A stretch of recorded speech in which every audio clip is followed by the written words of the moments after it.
Want to turn to the White House now, where after days of calling the federal response to Hurricane Maria in Puerto Rico an incredible success and even underappreciated, President Trump is now denying the official death toll. In fact, he's gone beyond denying it. He's claimed that this is all a ploy by Democrats. CNN's Abby Phillip joins me now with the latest. Abby, good morning. Well, good morning, Erica. This is, for President Trump, an escalation in the rhetoric around this issue that we know for several days now. He's been saying that he believes that Hurricane Maria was an unsung success for the federal government, that they did everything that they could. And now he's saying that these claims that there might have been more people dying as a result of this storm are all part of what he called done by Democrats in order to make me look bad. Look as bad as possible when I was successfully raising billions of dollars to help Puerto Rico. The president also claims that when people died of old age, that was counted in the death toll. But that is not true. This death toll is a result of a study that was commissioned by the government of Puerto Rico to find out whether there were people who died unnecessarily as a result of the storm, whether it was because they couldn't be found in time, or there was no power in places where they needed them, hospitals, that sort of thing.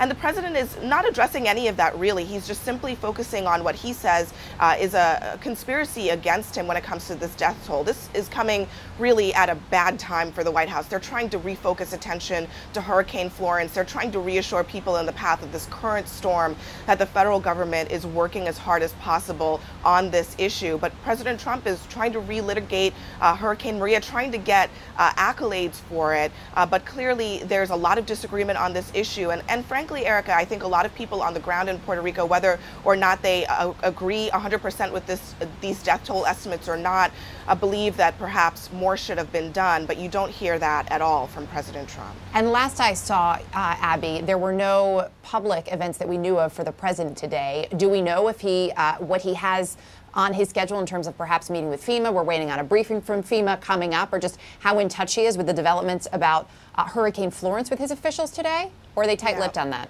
They are being very tight-lipped on that. President Trump has nothing on his schedule publicly at all today. Yesterday was a day that we were expecting to hear a lot more from the White House. We only got an update on what President Trump's briefings were very late in the day. He spoke to the governor of Georgia. He had gotten briefings on the Florence response, and he spoke about it briefly at the top of an event here at the White House. But it will be interesting to see whether or not they show more of President Trump's engagement on this issue, whether or not he does anything to kind of let folks know exactly how responsive he is being. So it's still pretty early here. We'll see whether we get more from them, but so far, nothing. Erica. Interesting, too, as you pointed out, Abby, that officials there and folks in the White House, in the West Wing, trying to do their best to redirect the president. And he keeps going back to making this about his performance. Are any of those folks talking this morning? Well, so, these tweets just happened moments ago, and often when the president tweets at this hour, this is the time when he's still in the residence. He hasn't even gotten to the West Wing yet. Aides haven't even had a chance to really engage with him. So many of these tweets will come as a surprise to people working for the president. But I have to tell you, over the last several days, there is not a desire in this White House to talk about Hurricane Maria, to relitigate this issue of how many people died exactly. The issue of whether there were casualties in that storm is beyond question. Everybody knows that there were. The job for the president, I think his aides believe, is just to express sympathy in these cases and express a willingness to make sure that the federal government is engaged in future hurricanes. But President Trump is doing something completely different. He's taking this on head on. Yesterday, he was tweeting new attacks at the mayor of San Juan, who he's been engaged with for months since the hurricane. And again, it's a distraction. What we're hearing from White House aides is that they want to talk about how well the Florence response is going, which, by all accounts, The folks on the ground are saying they're working pretty well with the federal government. That's what the White House wants to talk about today. They're not having that opportunity right at this moment because the president is dictating the agenda via Twitter. Via Twitter, which is, as we know, a daily occurrence. And it is fascinating, as you point out, Abby, because there is a lot in place, and we have seen mobilization. Obviously, we're hearing a bit from the federal government, but from states as well pitching in. We will continue to keep an eye on that. Abby, appreciate it as always. I want to bring in now CNN's Leila Santiago, who joins us from San Juan. Leila, of course, was on the ground from the very beginning. Your reporting has been an absolute standout from the beginning, Leila, and I would imagine that for folks who are waking up and seeing these tweets from the President of the United States, there's perhaps a bit of a reaction this morning.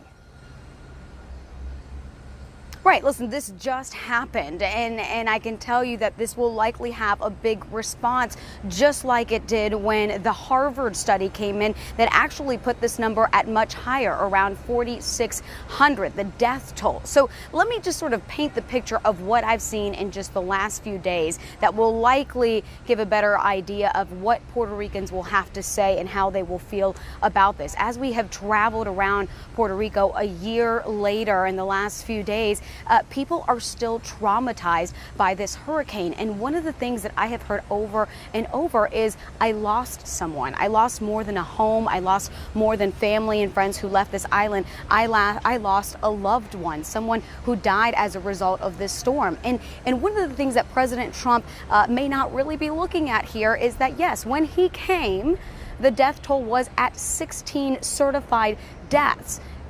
Hours after he left, it jumped up to the 30s. But those are all what we call direct deaths. Those are the deaths that come because a direct result of the hurricane.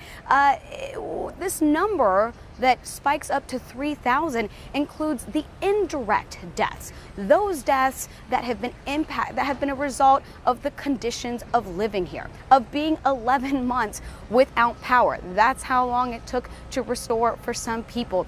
The case I always talk about that we have featured is the case of a man named Natalio. He died January 6th in the southeastern part of the island because he had no power. And when the generator ran out of diesel in the middle of the night, the breathing machine that he uses to breathe at night stopped working. And as a result, he died. That is an indirect death. That is a death that is included in this number 3,000, which came from researchers at George Washington University after the government of Puerto Rico commissioned a study to look into the deaths. So when President Trump talks about that small number, that 16 that he quoted as a way to show what a great job the recovery was when he came after the hurricane, he's really only talking about direct deaths. He's not taking into account the people who got into an accident because they didn't see that the bridge was out. The people who didn't have access to hospitals because the roads were closed. The people who didn't have power and needed that breathing machine. The people who couldn't get dialysis because the dialysis center didn't have power to operate and care for these medical patients. That's what the number 3,000 takes into account. That's what the people of Puerto Rico are thinking about. They are thinking that that number reflects the devastation that came after Hurricane Maria, after President Trump left. And that, Leila, is what we call a complete picture, of course, and full reporting as to what happened, not cherry-picking numbers that may or may not convene for people and the message they want to send out there. Leila Santiago, thank you as always. I know you'll continue to stay on the response from Puerto Rico as well. We can tell you we are just hearing from the mayor of San Juan, and this is the tweet from the mayor. This is what denial following neglect looks like. Mr. President, she writes, in the real world, people died on your watch. Your lack of respect is appalling.